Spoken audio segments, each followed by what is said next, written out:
This is the VoiceOver Marketing Podcast, episode number 41. There once was a baker named Fred who checked out his checkbook and said, "My funds are so low, guess I'll need some more dough. That's the best way I know to raise bread." Okay. Hello and welcome to this episode of the VoiceOver Marketing Podcast. My name is John Melly, and this is the podcast dedicated to teaching in-depth and advanced marketing strategies for people in the voiceover and audio production professions. My goal is to help you make more money by showing you ways to leverage your time, charge more for your talents, and allow you to spend more time doing the things you want to do in your life. Hey there, it's John. How are you? Thanks for spending some time with me today. I do appreciate it. Welcome to this episode. This is going to be a very short one. I want to share an observation with you and perhaps get you thinking a little bit. But before we do, I want to thank you for listening to the podcast. As of this recording, we have had 39,477 downloads of all the various odd and sundry episodes of the VoiceOver Marketing Podcast. So thank you very much. I do appreciate it. Yeah. So the question I have for you is, can drugs help you with your voiceover marketing? Do you think they can? I know I opened myself up for a lot of fun comments or maybe some shock and horror from some folks, depending on your take in life. Really, what I want to do is point out a pattern that I have been noticing, perhaps you have too. Pharmaceuticals spend a boatload of money on advertising. And then there are a bunch of lawyers who spend a boatload of money on advertising on how you can get money from a claim fund, a settlement fund that's been set up because of all the dreadful side effects of these wonder drugs that somehow keep getting approved. All that commentary aside, have you ever noticed the names of the drugs, the pharmaceuticals?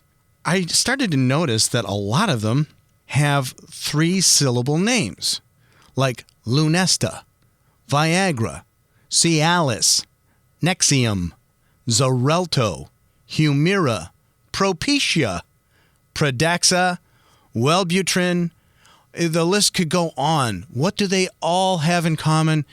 They all have 3-syllable names or brands. You know, and below that, they put this long scientific name in parentheses that nobody would ever be able to pronounce anyway. So that's why they come up with these brand names. But there are patterns here in marketing. So the question really is, can we look to other industries and see patterns in branding and or marketing efforts? Notice those patterns. And then the question that I ask constantly in the podcast is, can we adapt, not necessarily the exact marketing strategy? You know, you're not going to call your name, your voiceover, Lunesta, unless you're the voiceover for the Lunesta commercial. But should we be taking cues from other industries that have a lot bigger marketing budgets than we do, learn from them, and implement them for our businesses? It reminds me of a time when I don't know who exactly said this, but if you're looking to get attention, you need an attention-grabbing headline. And that's why I asked the question up front, can drugs help you with your voiceover marketing? Well, that has a whole bunch of different connotations. It gets your attention, but really what I'm asking is notice the names. They're multiple syllables. They're 3 syllables in a lot of them. It's not a hard and fast rule, but a large number of drugs have 3-syllable brand names. Somebody, somewhere, spent a whole bunch of money on focus groups and research coming up with these brand names. Somehow, somewhere, there is a marketing convention, in terms of like a good foundational concept that people can agree on, that something works better than others. Somewhere, somebody figured out that 3-syllable names are attention-getting and easy to remember and gets people to go to their doctors and to ask for these particular drugs for whatever ails them. So what can we learn from that? Someone once told me if you want to get an attention-grabbing headline for either a sales letter or for an email subject line, We need to get people's attention. People sort and filter like gangbusters today. We're bombarded. So we have to filter, otherwise we'll be overwhelmed. But a great place to study attention-getting headlines and marketing is standing in line at the checkout counter in the grocery store and looking at publications like the National Enquirer or any of the magazines that are on the magazine racks right by the checkout counter.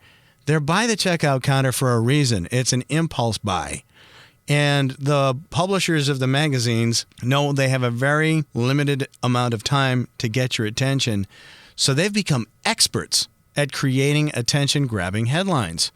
Notice also that a lot of them have numbers in them, very specific things, 17 things you can do to spice up your Valentine's Day, 3 ways to lose weight in 30 minutes or less, trim 20 pounds in 2 weeks, all of these things work.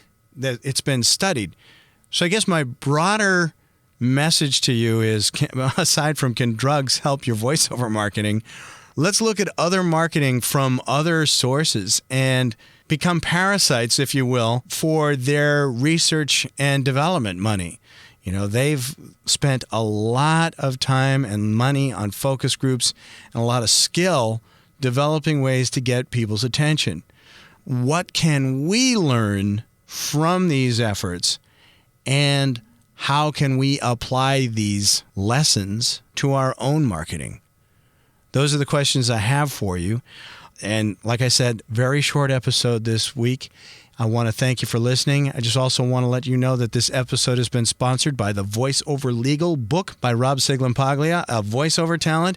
He is an attorney who wrote the book. It is an invaluable resource. If you haven't picked up a copy of that book, I encourage you to do so. I ordered my copy, and within 3 days, I was thumbing through it to look up something that for a project that I needed to do. It had to do with music rights. All kinds of good templates in there for you as well. So if you're investing in your business, this is like a $25 investment that could save you a lot more than that going down the road. Lots of great advice in there. If you want to go to the show notes for this episode, episode 41, you will see a link, an affiliate link to order the VoiceOver Legal book. It is an affiliate link, and you will also get a $5 discount as a thank you for ordering it through the VoiceOver Marketing Podcast website. So with that, gave you a lot of nuggets to churn over in your mind and think about, and raise your level of awareness to the marketing that's around you. How can you learn from it, and how can you implement it in your own marketing? Until next time, thanks for listening, and I'll talk to you soon. Take care. Our program originates in the Boston studios. We hope you'll join us again. Until then, we bid you au revoir, keep your chin up, and the best of luck. Well, that's it for this episode of the VoiceOver Marketing Podcast. If you like this podcast, please subscribe to it at voiceovermarketingpodcast.com so you'll get notices of new episodes, and please share it with your friends and colleagues in the voiceover world.